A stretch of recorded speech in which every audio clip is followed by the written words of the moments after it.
Si le solde de votre compte bancaire semble correct, mais que vous transpirez toujours à chaque paie mensuelle, ceci est pour vous. Voici le manuel simple et expert pour gérer les finances de votre entreprise comme un pro. D'abord le diagnostic, ensuite le plan.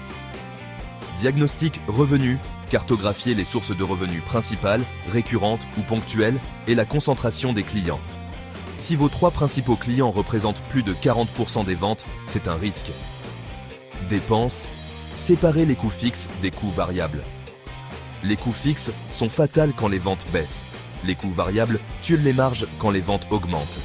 Trésorerie. Suivez les entrées, sorties de trésorerie chaque semaine.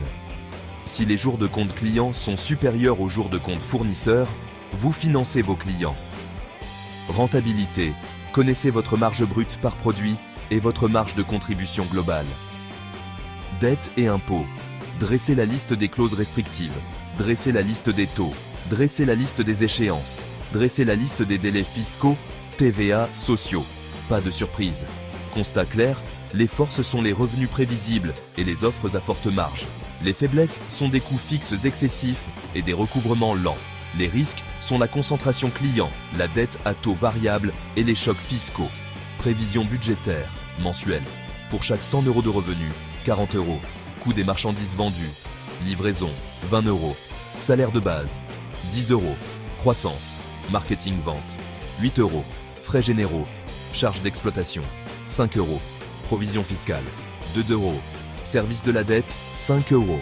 Tampon de trésorerie. Objectif, 10% de marge d'exploitation et 2 à 3 mois de fonds de roulement. Étalez cela sur 12 mois avec une croissance conservatrice, 2-3% MOM et la saisonnalité. Indicateur clé à suivre chaque semaine, CAF, proxy du flux de trésorerie d'exploitation.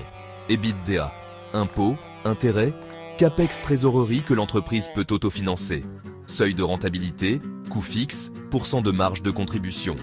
BFR, jour de compte client, plus, jour de stock, jour de compte fournisseur. Plus c'est bas, mieux c'est.